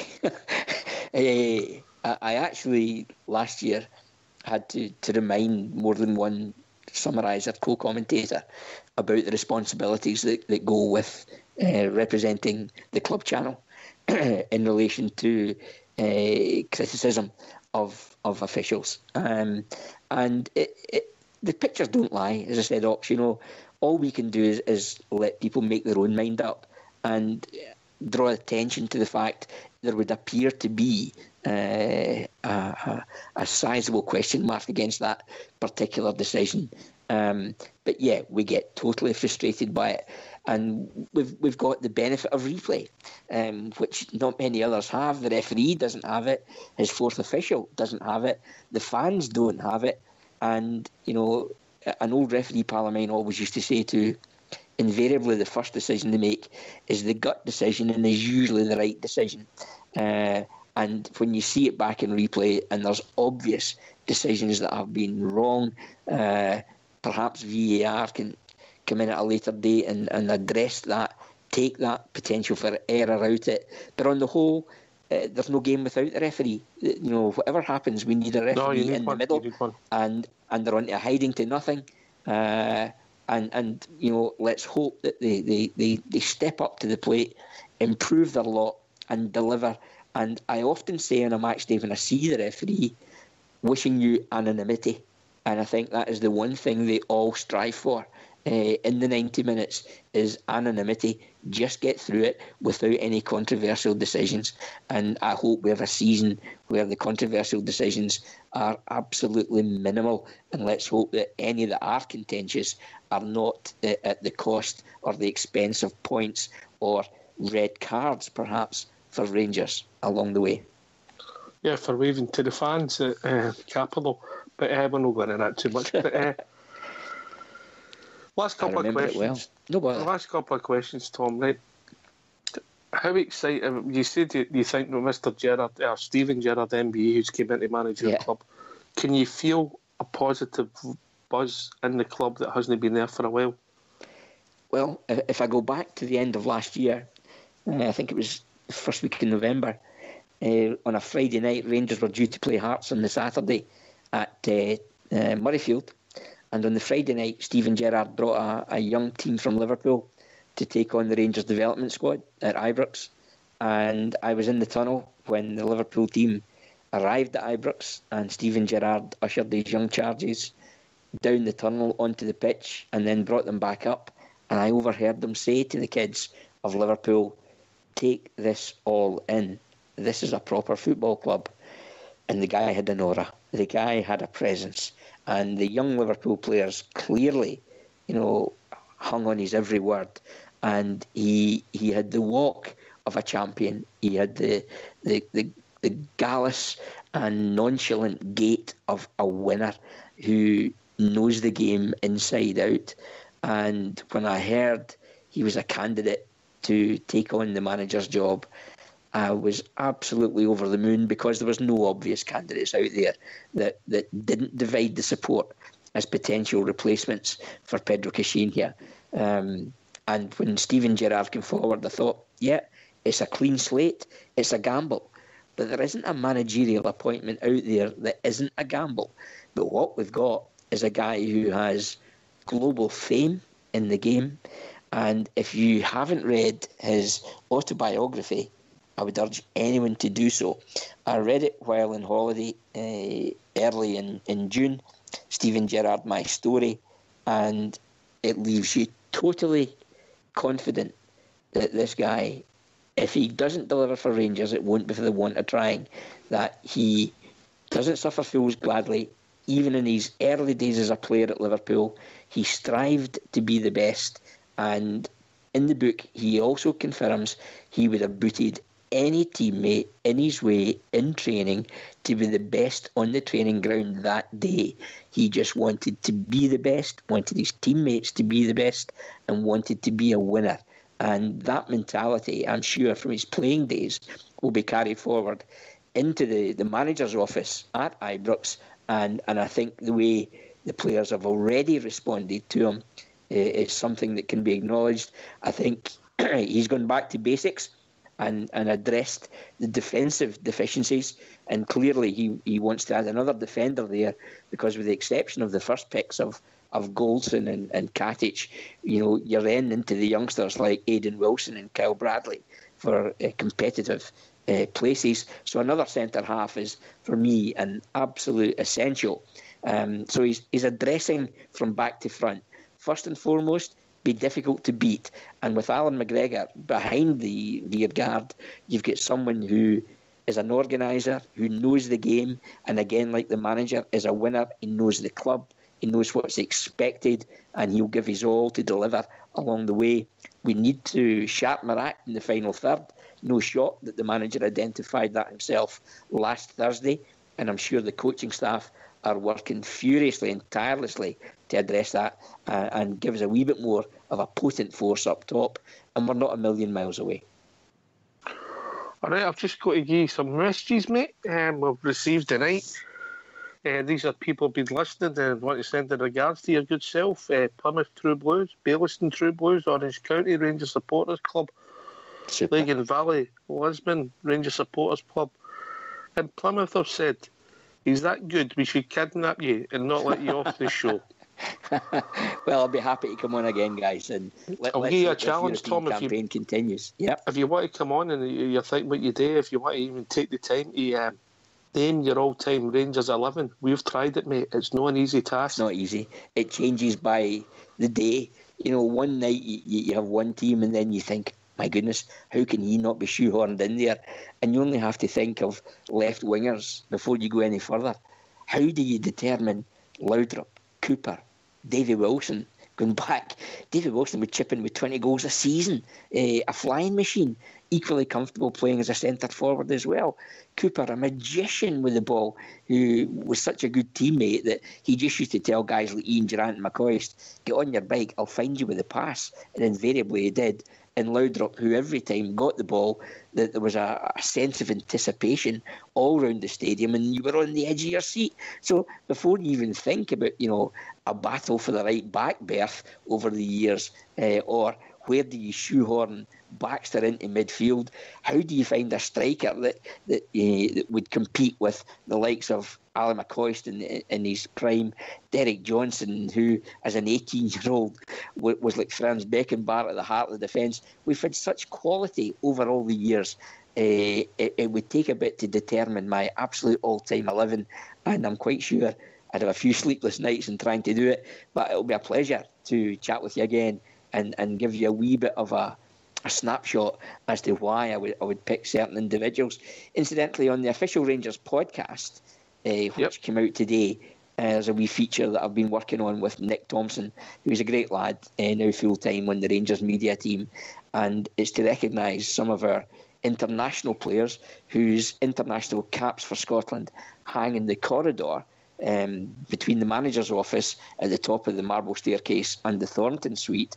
And we've identified a few so far, and I've given a wee snapshot from my memories about these players along the way, going from guys like Davy Meiklejohn, pretty much right through the Colin Steen era, etc. And today's official podcast on Rangers website features Jim Baxter, funnily enough. So Right. I hope you enjoy it as a listen, but it'll be great to come back on and I'll give you my all-time top Rangers. Could you just send with regards to the people at the club, because the media content and what's happened at on the website, you can see the improvement in the last few months, mate, for all the fans. Absolutely, and I'll make a point of that. Yep, I'll be speaking to the boys in the morning. But the first to criticise, you know what we're like as Rangers supporters, but you've got to give praise where it's due. Oh, that's Talking kind of you take to say Fox. Praise where it's due, Tom. It's been an absolute pleasure. You mentioned pies earlier. Last question. Sure. When you have a rolling sausage, brown or red sauce? Oh, if it's a good sausage, neither, to be honest. Oh, right, okay. But it has to be a good sausage. Now, remember, an earlier conversation, Butcher. My father was a butcher, so I know what I like. So it has to be a square sausage first and foremost. Or locally to where I live, the butcher does quite a nice round pork slice sausage, which is exceptional. But if it does need a wee bit of jazzing up, a wee bit of sizzle on it, it has to be brown. Good call, Tom. It's been an absolute pleasure. Don't be a stranger. I promise I won't. Great talking to you. Call in any time you want to talk about the football. You just want to talk about the Rangers, because we're always here for 9 to 11. But thanks very much, Tom. Sounds like fun to me. It's all about the Rangers, and thanks a lot, guys. More strength to Rangers Radio. We're going to play a tune that you might find quite suitable. Look forward cheers, to it. Tom. Thanks very again, much, guys. All the very best. Cheers. Bye bye.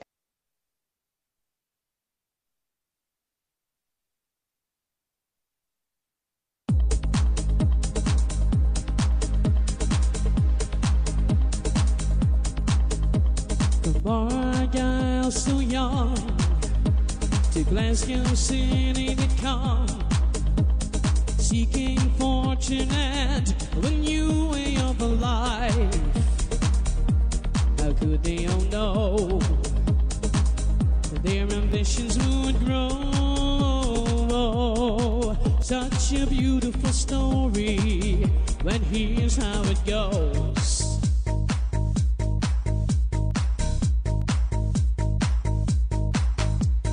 Four lads had a dream to start a football team. They had no money, no kit, not even a ball. They still carried on. The Rangers were born.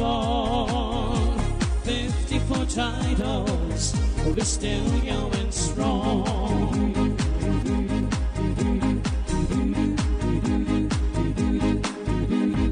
Hoist up your Rangers flags, sing with your hearts and voice.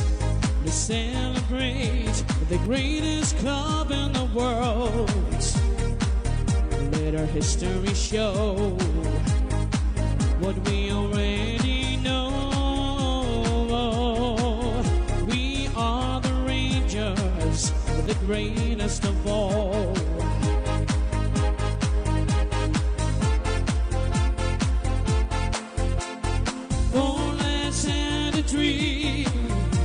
To start a football team, they had no money, no kit, not even a ball.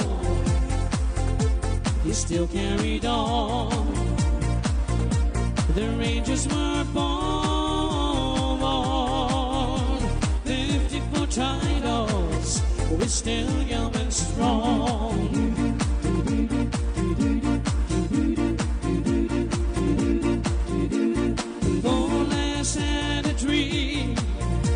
To start a football team, they had no money, no kit, not even a ball. But they still carried on. The Rangers were born. 54 titles, we're still going strong.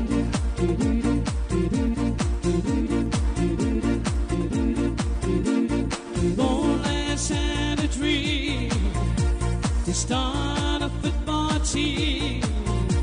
They had no money, no kit, not even a ball. But they still carried on. The Rangers Rangers were born. 54 titles, we're still going strong. 54 titles, we're still going strong. 54 titles, we're still going strong.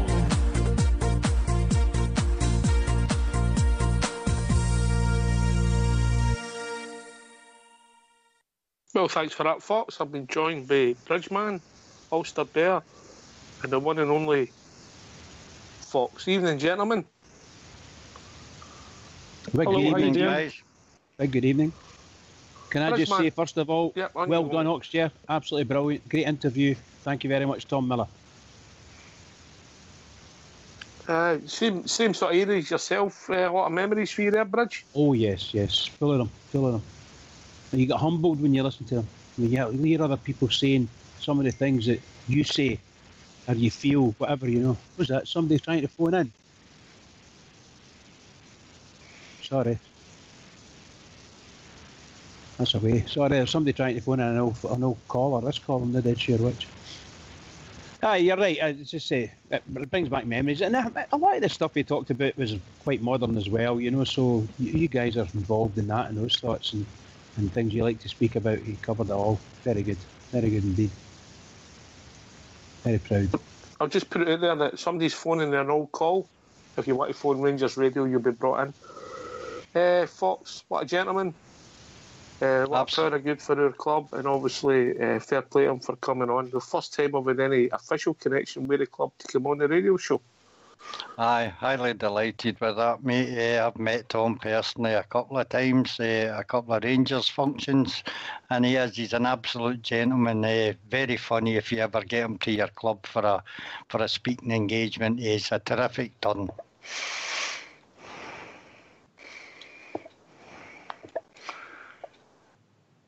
I know that. Could the caller please that keeps phoning in using an old call? Please phone Rangers Radio, yeah? Yeah. Know your old call. Big Ulster, do you enjoy that, mate? Obviously, history lesson, that's you get 3 books you need to read now, yeah? You've got to read, yeah, Slim Jim, Simply the Best, the Sandy Jardine one, and obviously the Stevie Gerrard one recommended by Tom, so that'll keep you your mischief up to Christmas, mate. Oh, I need to get the wallet out, start buying them up. I think that was a brilliant interview, so it was fantastic. Some insight. I think you can honestly have Tom on for the whole week and you still would only scratch the surface of what that guy actually knows and his experiences. Unbelievable. It's went down so well with everybody on all the different lobbies. The guys were really, really enjoyed that. Yeah. Thanks to yourself for getting in contact with him and making that happen, mate. We've also been joined by Rudy Bear. He's obviously here to find out how he gets to Stirling Albion. That was great, guys. What a great interview that was. Thoroughly enjoyed it. Sat here with a big cup of coffee and just listened away. Any biscuits, Rudy? Any biscuits? I had 3 or 4 custard creams, I have to say. Oh, class act, mate. Don't. Custard. Don't. You're a class act. Always don't.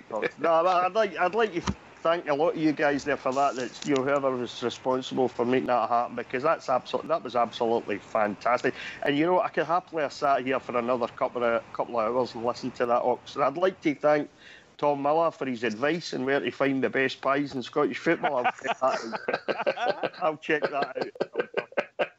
That was has to be said, for all the guys technically that set that up, absolutely brilliant. Ulster, Old School Blue, Foxy and yourself, fantastic interview, and that'll go down, I bet it goes down a bomb all over the internet. Brilliant, well done, guys, well done. We'll be joined by Wheels and the one and only Gallant Pioneer, so we'll go as Gallant. Oh, I know him. Wheels? How we doing, Wheels? How we doing? All right, guys. All right, mate. Listen, guys, absolutely brilliant. That was absolutely fantastic. And see when, the minute you played that speech that it done, honestly, goosebumps. Aye. It was amazing stuff. So well done to everyone for setting that up. And obviously, thanks to Tom for coming on and giving us an insight as well.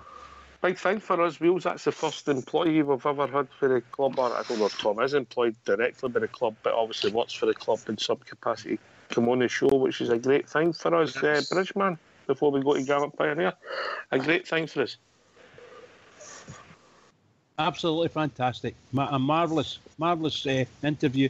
I know an interview was done with him before, but that was a couple of years ago. I think it was under the old banner of Rangers Chat. Absolutely excellent. That was superb tonight, Oxtear. Really and truly, hats off to you. You did it well.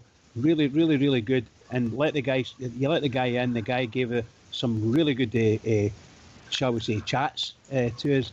And a lot of folk brought back so many memories for me. Sometimes you get a wee bit speechless on it, you know. Yeah, but I liked his speech. I liked his speech. Anyway, we've been joined by Gallant. How are we doing, Gallant? I'm doing great, thank you. How's the rest of you guys? All right, mate. Doing well, mate. Hi, Gallant. Hey, mate. How you guys just sit and listen to that guy all night? He was amazing, brilliant, absolutely brilliant. He's got a unique twang to his voice, isn't he? He's got one of the voices that's absolutely... you can see why he's been successful in the broadcasting game, Gallant, you know? Yeah, 100%. You know, he's Rangers TV, we've got Bridgeman, they've got Tom Miller. No, it's true, isn't it? People who have just got a twang to their voice that you hang on to. Anyway, talking about life goes on, but... Great shout out, great thanks to Tom Miller. But we've got a game tomorrow night and we've got to hear for our manager. So if you don't mind going on mute, we'll hear for Stephen Gerrard, MBE.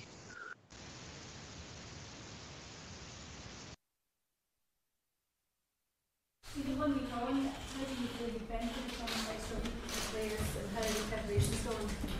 Preparation's gone very well. We analysed what we did really good in the previous ties and where we need to improve. I think I was quite clear and candid after the Scoopy encounters that we need to try and find that extra bit of quality in the final third, and also when we get the opportunity to finish teams off, we have to be more ruthless and be more relentless in our play. Otherwise we're going to experience difficulties, like in the second leg, at times it was a little bit edgy, and we gave them one or two chances. Moving forward, we like to improve on them areas.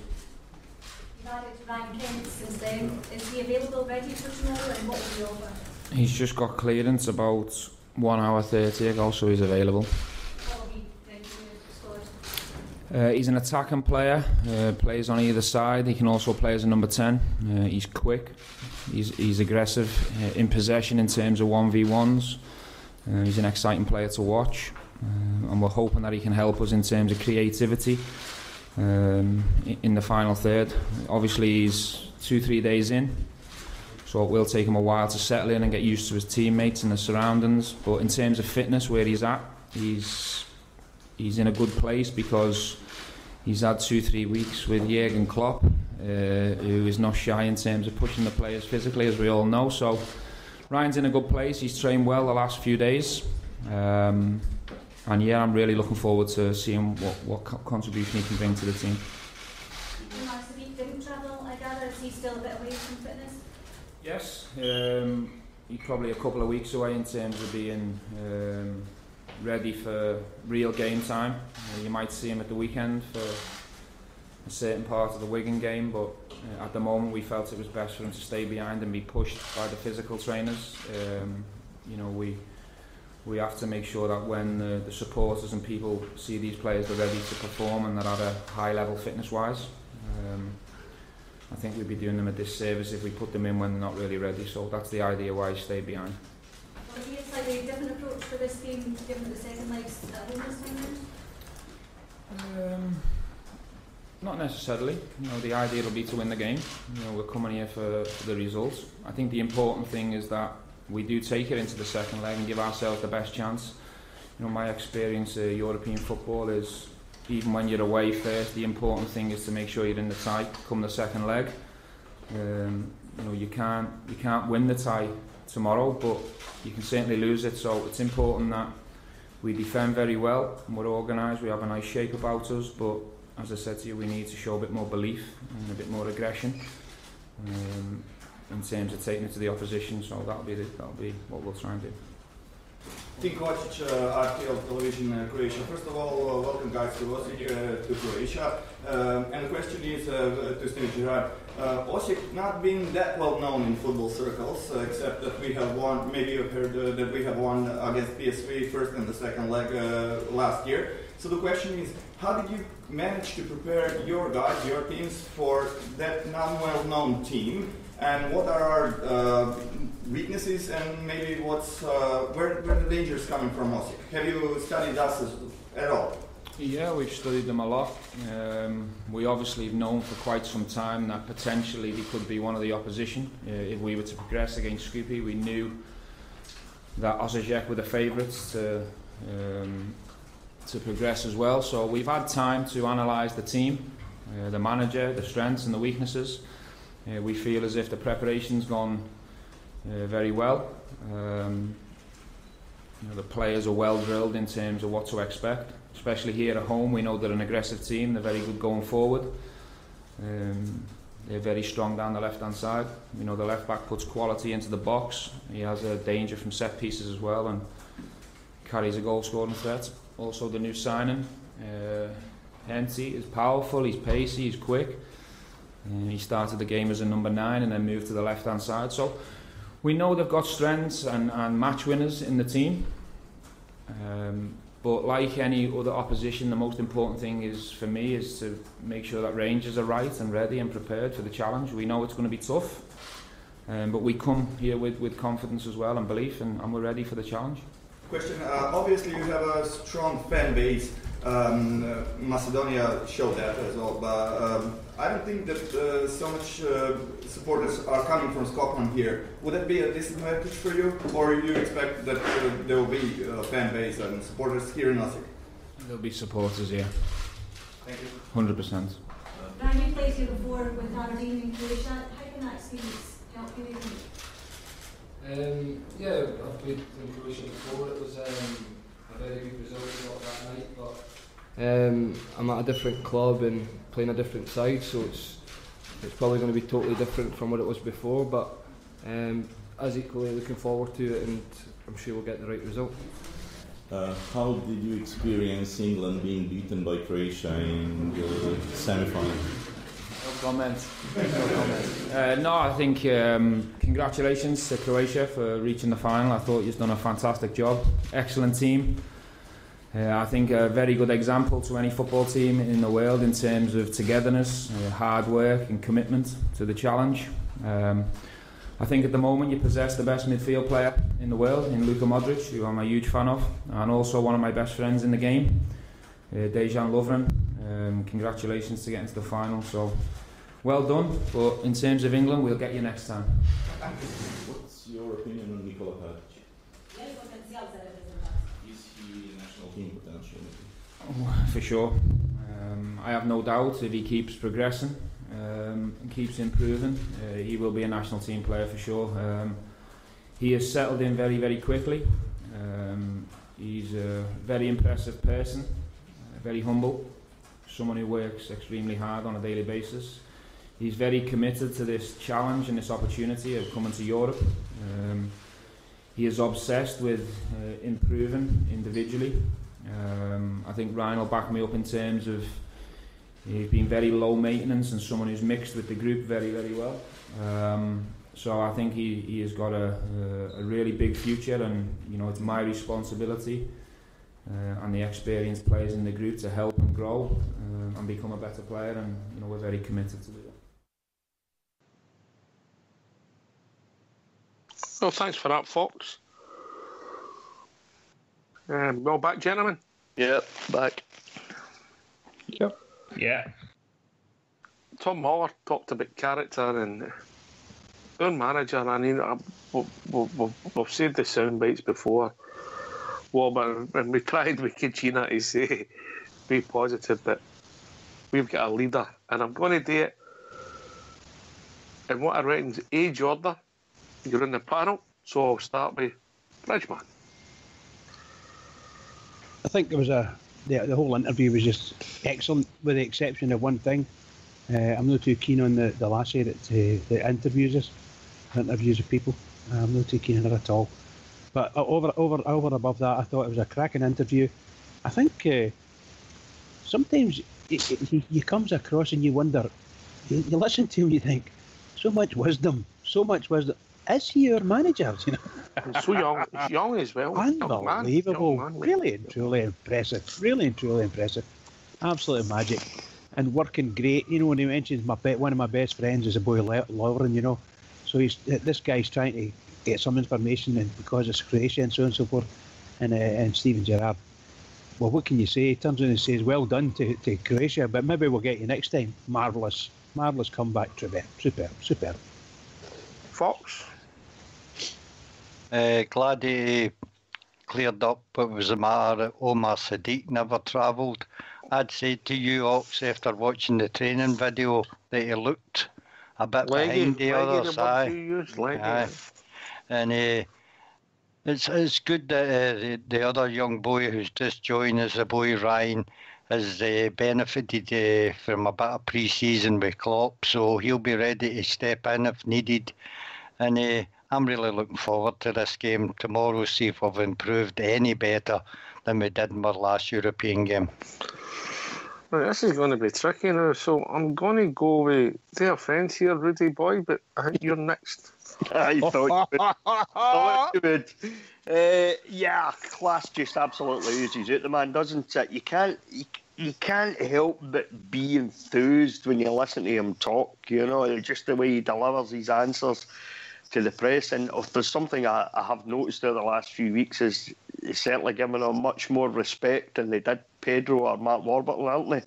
But then you would a man like that, his experience and everything, he just talks well, answers the questions direct, you know, there's no sort of fluffing it, he just answers the question.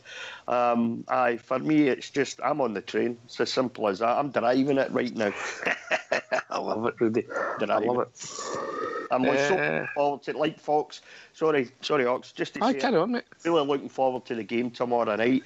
Koulibaly's travelled with the squad, hasn't he? So maybe he'll get a run out tomorrow. That'd be interesting to see how Koulibaly does. I was quite surprised about Ryan Kent. No, I didn't think he'd be eligible, but yeah, he is, and apparently he's, you know, his fitness is in, and he's in good condition as far as his fitness is concerned. So maybe that boy will get a run out tomorrow. And the funny thing is, just as I was listening to the interview and he was talking about Ryan Kent, Josh Windass came to mind when he said that he can play in either side of the park and he can play as a number 10. There you go. There's right there. I thought there's Josh Windass's replacement for me. All right, okay. Just going back here, what we talked about last night. I see Steve Bruce is still getting the village. You can't believe everything you read on the internet. The next one, Gallant. Did you enjoy Mr. Gerrard's interview? Yeah, it was fantastic to hear. Did you hear the guy when he said about no supporters coming over? And he said 100% of the supporters here. He knows the Bears already.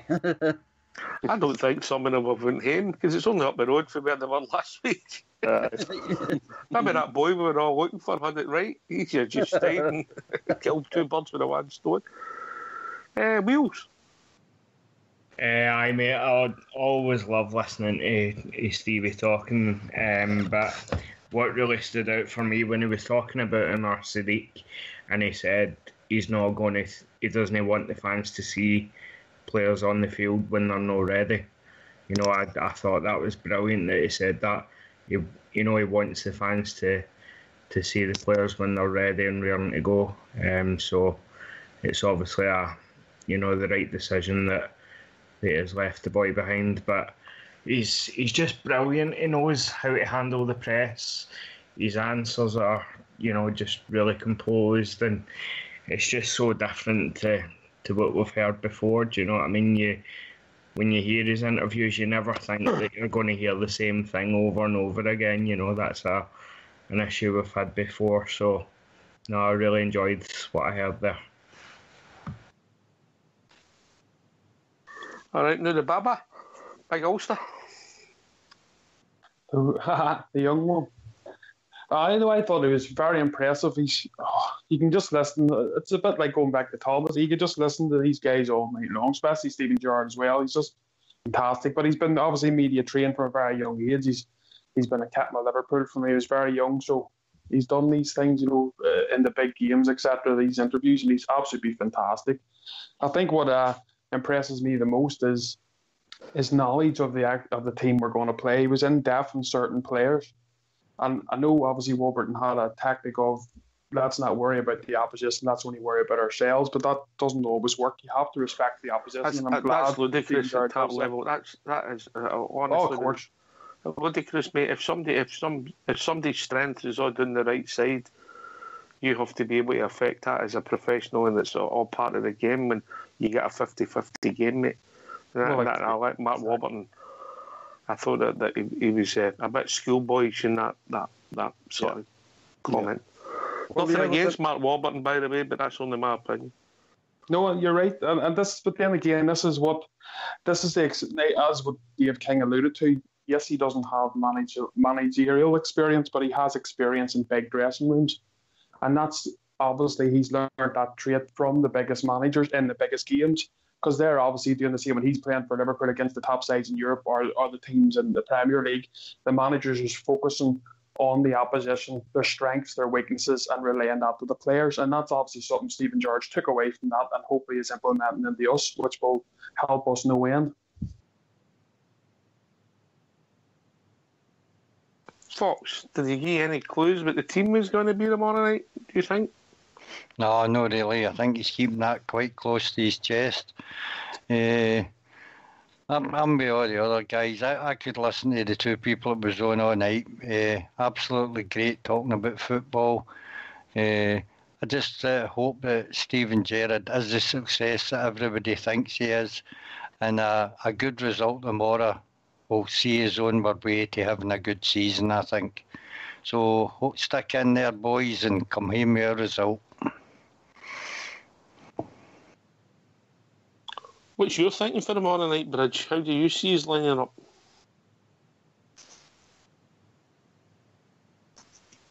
Oh, we lost Bridge. Rudy? I wouldn't be surprised if Koulibaly gets a run out tomorrow night. I think we're going to need a bit of strength there in the midfield, and he seems to have that in abundance. If reports are true about the boy Koulibaly. He's big, he's strong, he's pacey. He breaks the play up well, apparently, and Steven Gerrard speaks very highly of him. So for me, I wouldn't be surprised if he gets a start tomorrow night, possibly ahead of McCrory. I think Ryan Jack will play. It's like I said last night, if we come away with a 1-0 or a 2-0, for me that's brilliant. That's a great result out there if we come away with a 1-0 or a 2-0. Take them back to Ibrox next week, finish the job off at Ibrox in front of a packed stadium. I think we'll go there to score goals. And this is what I was saying the other night as well, though, Ox. Morelos has got to get his shooting boots on. He's got to get his shooting boots because we're getting into it now that, these are competitive games. These games matter. They really do matter. I know some bears are of the opinion they're not really bothered about Europe this season. They're more interested in the league and stuff like that. But for me, a wee bit of European football doesn't hurt us. It brings in revenue. Aye, but for an interest as well, Ox. The revenue is a big part of it. But for interest for us as Rangers, as the Rangers supporters, we want to see our team playing in Europe. We want to see these games. That's just it's important. It's important for the brand, Rudy. Of course it is. I mean, I've got that view in some respects, and I could live with it if we went out the next round. I don't know if the qualify the group stages would be great, but if we win tomorrow night, I want us to win the next week, and the next week, and the next week. You know what I mean? But see if you said to me the night, right, we're good in this round, but we win the league, I'd bite your hand off for it. You know what I mean? But I still want to see us perform well on the European stage. Yeah, I get it, mate. I get it. Thanks, man. Building the brand. You're right. I don't see. I honestly don't see the manager changing too much. He'll certainly. I think he'll bring a number of people on. Certainly, if he use up all his substitutes, that's for sure. The boy Koulibaly, well, there's talk that he may in fact be ready to start. At the same time, that young boy's at Kent, Clark Kent Junior or something like that is possibly coming on. But I just don't see who he's going to drop because there's 2 games of European experience in. So they might want all that experience just to start the game off tomorrow night, see how it is. However, there's a couple of players, I've mentioned them before, I ain't going to mention their names again. I'm not going to slag any Rangers players, but they need to come. Every one of them need to come up to the match, particularly the guys outside of the defence. They have to come up to it.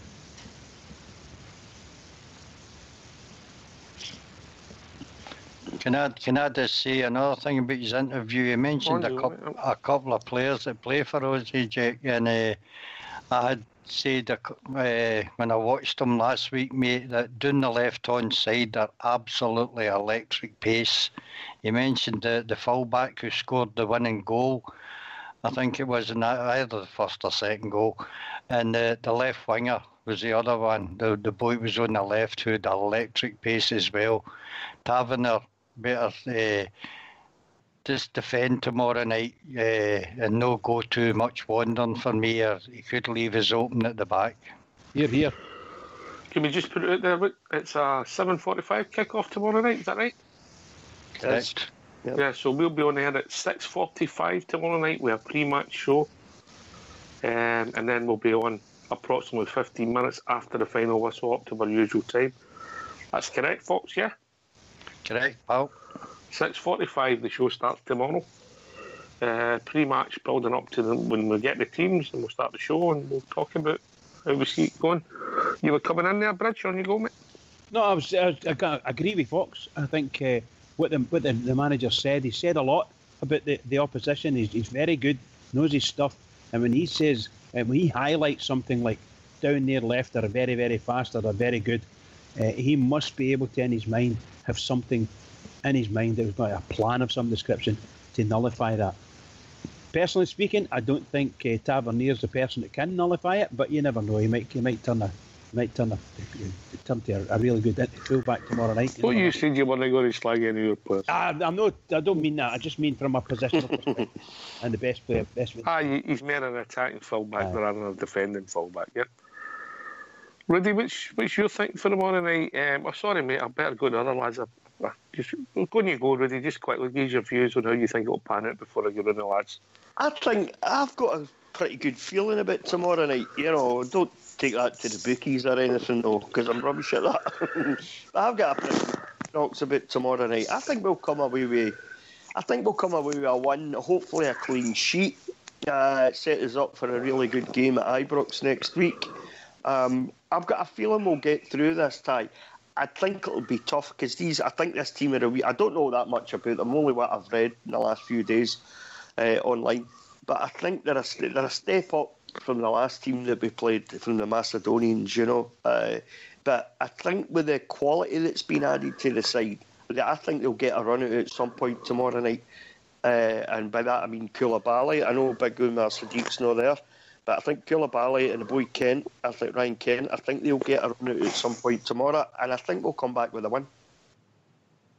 Right. Gallant, then we'll go to Wales. Gallant, how do you see it panning out tomorrow, mate? I think they'll start with a 4-5-1 without the ball and transition to a 4-3-3 once we have possession of the ball. Oh, I like that. Did you hear that word there, Bridge? Transition. I don't know if he knows what that means, of course. I'm just taking it for granted he does. I would like to see Candias and Tavernier on the right with the good relationship that they have. Candias, he always works well with Tavernier with defensive work, especially if these guys are pretty tight down the left-hand side of things. So I think that could work in our advantage. It'll be a flat 3 in centre midfield. That I think it'll be a tough. So I can honestly see Koulibaly, Ryan Jack and McCrory, a real tight, hard midfield, give nothing away, and the back 5 sort of pick themselves, don't they? Yeah, fair comment, mate. I think my team would be pretty similar. Pretty similar. I think I've not really thought about the midfield three, but I think that's the way we should line up tomorrow. Wheels and then Big Ulster. I'm thinking actually a 4-1-4-1 tomorrow. I think the changes are the only kind of shuffling I think would be with McCrory in the defensive mid, and then Jack and Koulibaly in the central mids, and then the rest of the team obviously is the usual suspects, I would say. But I think there'd be a 4-1-4-1 tomorrow. Agreeing with what Gallant said there about having McCrory, Jack and Koulibaly all in together. I think a lot of the battles need to be won in midfield. So Yeah, I get that, mate. If we keep it tight, we're still in the ties, Mr. Gerrard says, Big Ulster. Yeah, I'd agree with most of the boys there. I think a strong midfield is important tomorrow. This team will definitely give us a bigger test. So if we have a strong midfield, try and set ourselves up in a way that we can maybe counter-attack quick with numbers, I think that's the way to go tomorrow. Give this team respect, not too much respect, but give them respect. See what they have, see what they have in the attack and what they can throw at us, and then try to counter and see how the game goes. And if we can grab a goal or two and come away with a clean sheet, I'll be absolutely delighted. Yeah, Alan McGregor, how important is he going to be just quickly around the panel, starting with Bridge? He's going to be crucial, absolutely crucial. Superb goalkeeper, needs a really good display from him, and the rest of the defence, may I add. And can I just say, Gallant Pioneer has caused absolute confusion in the lobby here. When he mentioned transitions, everybody thought he was talking about a tranny man from across the city. All right, okay. Fox, Alan McGregor, just briefly, mate. Pivotal tomorrow night for us coming away with a result. Gallant.